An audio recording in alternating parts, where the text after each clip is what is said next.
The rise of Rome to dominate the overt politics of Europe, North Africa and the Near East completely from the 1st century BC to the 4th century AD, is the subject of a great deal of analysis by historians, military strategists, political scientists, and increasingly also some economists. First of 7 examples of world government. The Roman Empire is one of the 7 undisputed, well-documented examples of a sustained military and political domination of one people in worldview over all others they encounter, an active seeking of world government. The other 6 are the Egyptian Empire, which was the longest-lasting empire in human history, the Byzantine Empire, which could be considered to be a more sustainable hybrid of the Greek and Roman civilizations, the Mongol Empire, the largest contiguous land empire, the Islamic Caliphate which created today's Islamic world, the Spanish Empire which dominated and largely colonized the New World, the British Empire which succeeded it. To these some might add as an 8th example today's global economic monoculture led by the United States of America, which in turn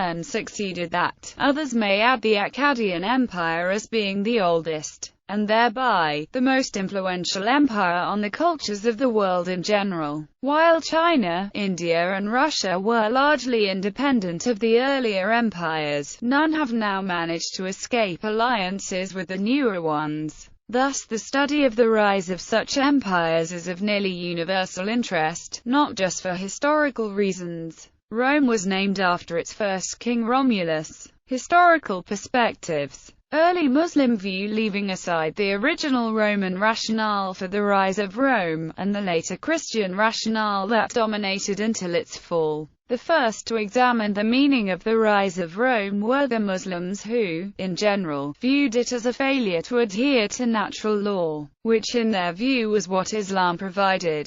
In the Muqaddimah, for instance, Ibn Khaldun considered the most serious error to be ignorance of the laws governing the transformations of human society. Partisanship, overconfidence, absolutism, and fawning to please authority were other errors that no doubt Muslim scholars, in their zeal for archaeology and ethnology, noted in Roman records of both a pagan and a Christian character. Medieval Christian view. It is possible that Celtic scholars had similar views of Rome, but Celtic scholarship was much infused with mysticism and poetics, and was in many ways the dominant influence of monastic culture that arose during the early Middle Ages. Spreading from Ireland where Celtic tradition met Christian mysticism and Greek and Latin writings, back to Europe in the form of the many monasteries founded by the Irish monks. In general their view of Rome was less secular and had more to do with sexual licentiousness, pride,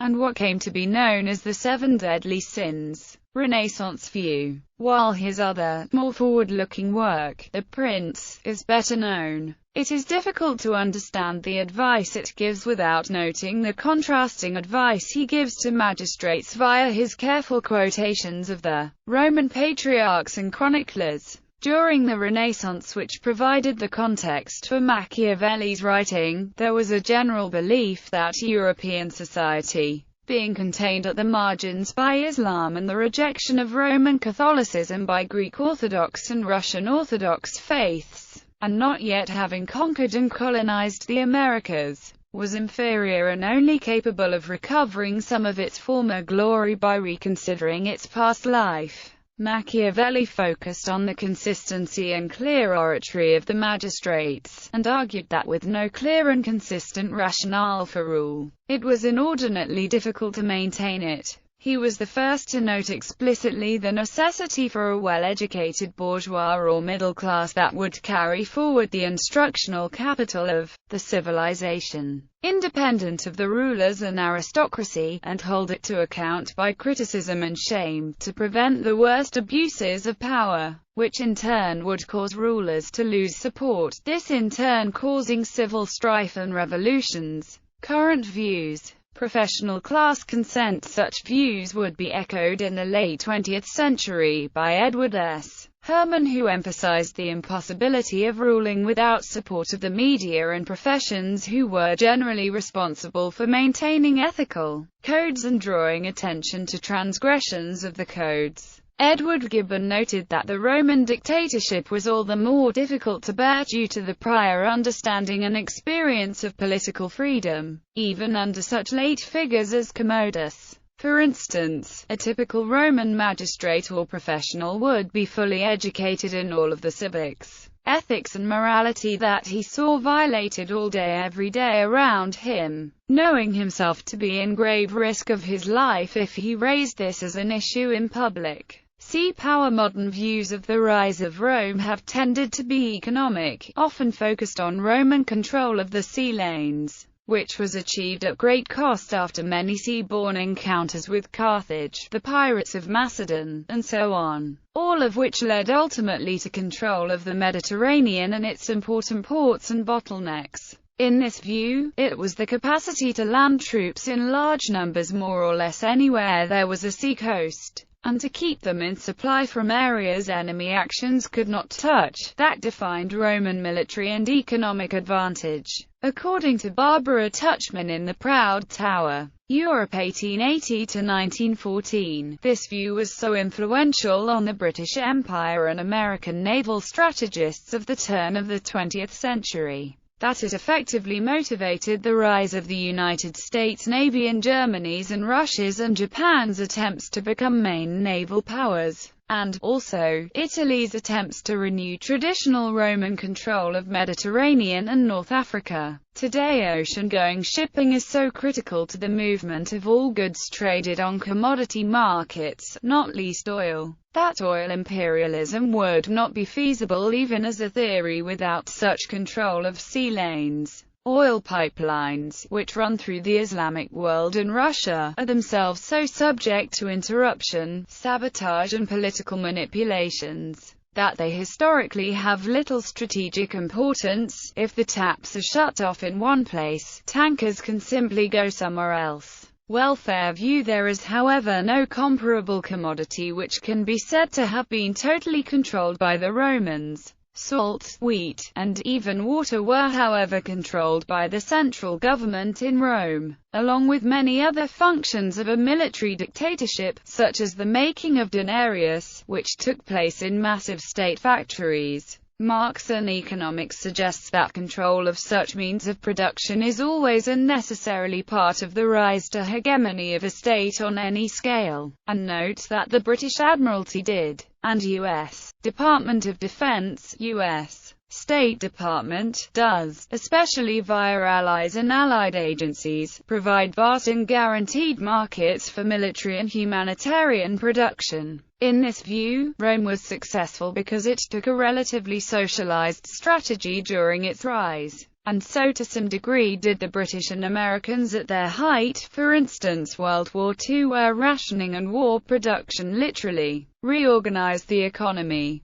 via the welfare state. Both have also mimicked the Roman strategy of grain reserves and central control of enough production facilities and media to provide for basic needs and desires of the populace, including the infamous bread and circuses strategy by which mobs of Romans were effectively distracted and bribed out of political life after the fall of the Roman Republic. This seems to have been important in giving a free hand in foreign affairs to rulers, beginning with Augustus, and most obviously with Tiberius and Claudius. And so it is important to maintaining the control of equally imperialistic leaders today. According to those who prescribe to the theory of strategic American imperialism, extreme advocates of this strategy have tended to be former Democrats, the so-called neoconservatives, who often hold quite socially liberal views regarding social assistance. Technology view. Yet another approach, very ancient in origins, but most commonly heard in the 1990s, was that Romans dominated as long as they had dominance of strategic technologies, weapons, warships, siege engines, and the like. By the time these technologies had spread to rival peoples such as the Visigoths, the Romans were doomed, goes this argument. In today's America, the project for the new American century laid out also in the 1990s a comprehensive plan for world domination, based on technological mastery, including such deadly means of using biological warfare, new and smaller nuclear weapons, robots and molecular engineering-based material science, that no one would dare attack America. This view is strongly opposed by those who point to the potential for proliferation of such powerful weaponry to potential aggressors and the potential for runaways or accidents causing large-scale disaster. So while some find this argument coherent as an explanation for the rise of Rome, it is, for many, not nearly as effective as a rationale for modern policy or strategy. Other views tension between economic, military, political and ethical views of the rise of Rome has never completely been resolved. Most historians agree that all of these factors played a role in both the rise and the decline and fall of the Roman Empire, as Gibbon called it. 2. Most of the factors that played a role in its rise played into its fall. For instance, it is possible that the very effectiveness of the lead pipes of Rome at taking water to citizens caused some to have a degree of lead poisoning, although this theory is strongly disputed. This view from environmental health is more modern than any of the above and also, perhaps, more topical as a warning to modern imitators of Roman strategy. Effects on modern Europe. Infrastructural. The actual impact of the rise of Rome on the infrastructural capital of modern Europe was profound. Roads were built, which lie today in the same places as they were surveyed by Roman engineers. Rights of way, water rights, and many standard weights and measures survived until they were replaced by the metric system in the late 18th century. Railroads, today, still use the same wheelbase as ancient Roman carts. Instructional Latin as a language, and Roman law were the defining influences on all of what we now call the Western world.